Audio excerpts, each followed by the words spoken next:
देखो, आविष्कार के लिए तुम एक निमित्त बने हो, इतना समझना।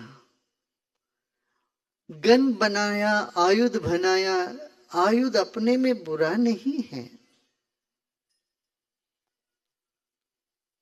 अब सारी देवी देवता देखो आयुध लेके खड़े हैं। श्री रामचंद्र जी को देखो, वो तो खड़े हैं धनुष बाण लेके। धनुष बाण को देखे ये तो नहीं कहोगे कि ये तो हिंसा की बात है भाई, किसी को मारने खड़े। नहीं, आयुध का यही है सशक्त होना। नायमात्मा बलहीन लभ्य। ये कहते तो कमजोर व्यक्ति को आत्मा नहीं प्राप्त होती, मजबूत होना चाहिए। मजबूती कैसे होगी? शस्त्र और शास्त्र। और शस्त्र माने सिर्फ बंदूक नहीं है, युक्ति भी शस्त्र है, वाणी भी एक अस्त्र है, फूल भी एक अस्त्र है, भावना भी एक अस्त्र है। अब तुम भगवान की जो चित्र देखोगे तो एक हाथ में गदा है, एक हाथ में फूल है। एक गदा का भी प्रहार है, इतना मजबूत वो, और फूल से भी प्रयोग है, वो फूल भी अस्त्र है। अक्सर जो लोग मारे जाते हैं फूल देते हैं उनसे, तुम्हारे भाव को छीन लेते हैं। फूल आके तुमको फूल दिया, तुमको तुम हाँ ऐसे ऐसे हो गए, तुम्हें प्रशंसा करके तुमसे काम ले लेते लोग। करते कि नहीं? बोलो, इस चक्कर में आ जाते हो तुम। समझते बहुत अच्छा आदमी है, हाँ हमको ये क्या वो क्या फूल दिया, आखिरी में तो दुखी हो गया। फूल भी अस्त्र है, भावनाएं भी अस्त्र है, वाणी भी, कुशलता भी, ये सब अस्त्र है। जिन जिन आविष्कारों का जब जब जरूरत पड़ती है वो प्रकृति उस वक्त वो कर देते हैं।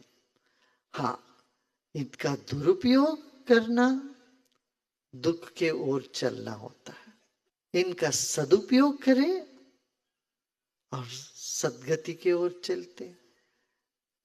जैसे परमाणु तकनीक से सिर्फ बम भी बना के किसी का विध्वंस ही है नहीं है, विनाश ही नहीं है। उससे बिजली का उत्पादन हो रहा है, कितनी और चीजें होती है ना। तो हम ये देखना चाहिए। और आत्मरक्षा के लिए भी जब आपत्ति आ जाती है तो आत्मरक्षा के लिए ये सब अस्त्र शस्त्र तो पुरातन काल से है।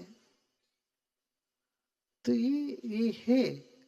इसलिए किसी भी आविष्कार को भला बुरा नहीं कहते, उसका सबका अपना अपना स्थान है।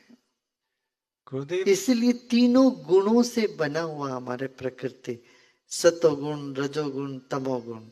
जब तमोगुण बढ़ता है तो भी बुरे हो जाते हो। रजोगुण तमोगुण दोनों मिलके बढ़ गया तेरे भीतर, अब तू भी उद्धटता का व्यवहार करने लगोगे। अब तुझ में सतोगुण की वृद्धि हो जाती है तो तुम्हारा स्वभाव बदल जाता है।